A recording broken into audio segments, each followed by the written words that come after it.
This interview is brought to you by Karen for the Environment. Do you have any scrap metal? Any wires? You got an old appliance that you don't use anymore? Don't throw it out. Don't put it in the garbage. Don't bring it to the curb. Put it to the side of the house. Give it to us so it can be properly recycled and brought back to life as a whole new product. Give us an email at karenfortheenvironment.com. No, sorry. karenfortheenvironment at AOL.com. karenfortheenvironment at AOL.com. You know what's good? I mean, really good. Really good? It is really good. If you ever saw me out and about in the public, outside, on a cold day, you probably saw me wearing my favorite and only leather jacket. And I gotta tell you, it's got multiple pockets. I love it. And the guy that gave it to me, he's today's guest. And I think that's special and awesome. So here comes Wei! Woo! Here it comes. Dun dun dun dun! There he is. Up close and personal. I think you froze. Oh no, you didn't freeze. Oh, okay. I was waiting for you. Oh, you're waiting for me. Let me make it louder. No. I was waiting for your video. But okay, I guess we're going now. Alright. Yeah. Wow. Way to make it awkward. Anyway. So tell us, you're a photographer and you photograph toys. Now, how did you get started? I'm a long-time toy collector. But I also work in marketing where I take pictures of products for retail stores. So combining the two was kind of natural.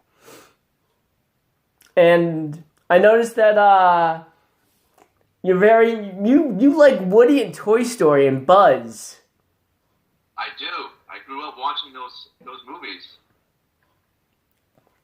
And you like now do you have Transformers or what are they're not all Transformers, are they? Are they from Halo?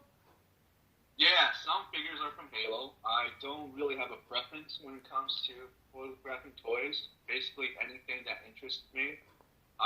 Ironically, most of my stuff are Transformers, but I don't photograph them for something. Really? Yeah, I mean, if you can see, like, from the back here, they're all Transformers. Except for these, they're Ultron. Wow. So, what's the hardest part about photographing toys? The hardest part for photography in general is lighting. Really? I just found out what photography actually means recently. I just got into photography as is. I don't have years on it. I took on this as a hobby about 5 months ago. So photography, the word photography literally means light painting. So you are basically making a picture using light source. All kinds of light sources. And how did you get started? Like, is like the beginning of the process easier now since you've had 5 months of experience? Or like what was day one like for you 5 months ago? It was pretty, during that time, I thought it was really good. But now looking back, it's definitely not good. And what was... Definitely. Go ahead. I'm sorry. Go ahead.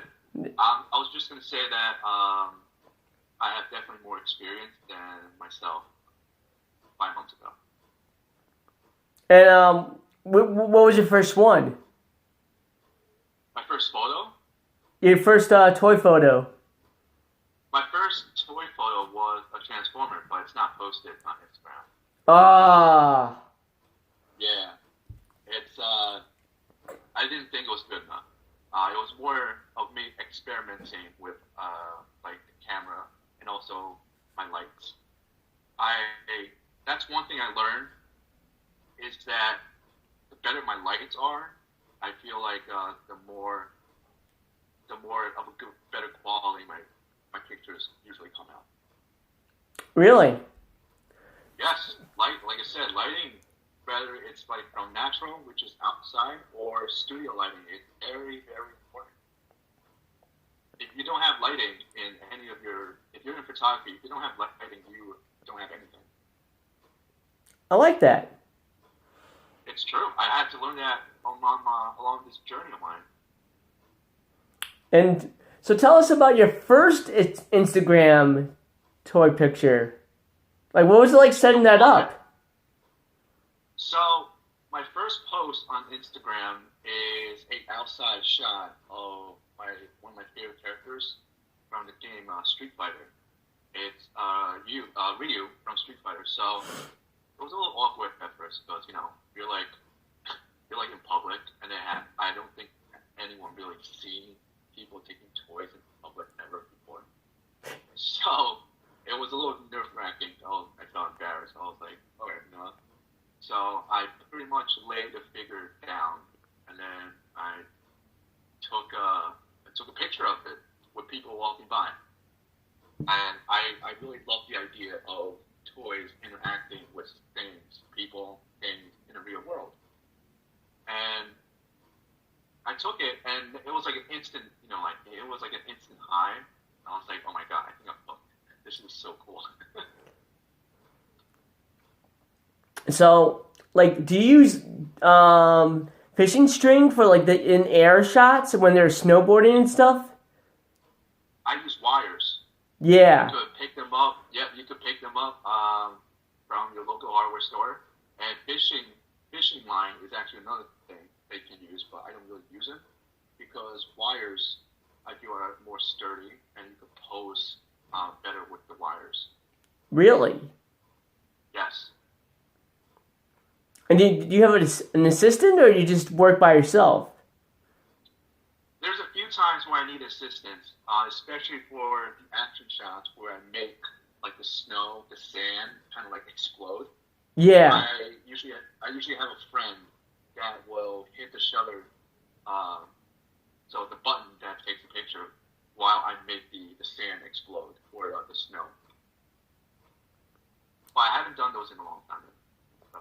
Oh man, because I loved, I went to your display over at the Toast Coffee House over in Patchogue, and I gotta tell you, I enjoyed all of them. A few that stuck in my brain would have to be Ghostbusters. Okay. And Sub-Zero playing in the snow, and I think that was Scorpion. Yes. And those guys skateboarding. Yeah, those are the Halo characters. Those are the Halo characters. So, how did you do the Ghostbusters picture? Because like that's a lot different from the other ones. The other ones are natural; they're outside. The Ghostbusters are like, I don't even know where they are. Like I just see green light and it's scary. It's on my desk. I have a black backdrop on my desk that I use, and I basically aim different colored lights at the figures. And then I have this air humidifier that makes the smoke effect. Whoa. Yeah, I know. Very, very high tech. That's probably like the most fascinating one to me because like I grew up with those toys with with the cartoon and the movie. Movie came out like a few months before I was born. and the cartoon was around, I guess the late 80s. And I remember like watching the cartoon and being like, wow, this is so cool. And then I got, all the toys. And then years later, I saw your photograph, and I was just like, now that is some good stuff. And I remember that one sticks out in my head. And then you have Captain America. You actually traveled to New York City for the Captain America photograph? That is a place called Robert Moses Park on Long Island. Really? You remember that, right? Yeah, that was Robert Moses. And there's a lighthouse there. And I thought it was a great idea. It's really hard to see, but there's actually a flag next to the lighthouse. That's what he's saluting, or trying to salute to. I like that. That was really good. Yeah. Ghostbusters. I'm gonna pretty much guess on how Sub-Zero was made. It was basically snow and stuff, and it was easily set up, right? Mm-hmm. It was very easy because there's no wire work involved. The most difficult part of this hobby I found is if I'm making like an action shot or making things levitate, it's the wires. It takes a long time to set up.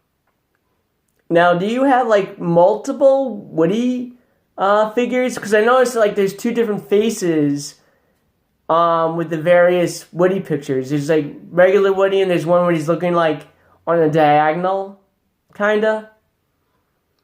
No, it's the same toy. Really? Even though it's got interchangeable faces. Really? So you could change the faces around? Yes.